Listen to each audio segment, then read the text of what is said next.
Correct. అదేపు అదేపు అది. అదేపు.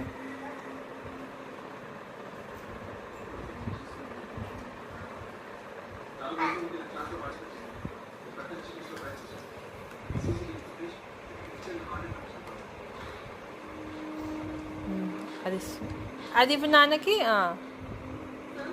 నాకివ్వు నాకివ్వు.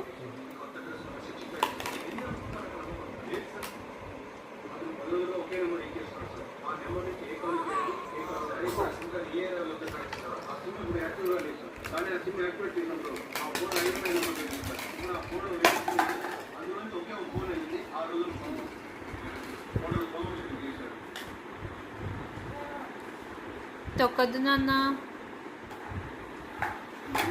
ఇది నెత్తి మీద పెడితే అచ్చం ఏంజల్ ఫెయిరీ లాగా ఉంటుంది. వామ్మో వామ్మో.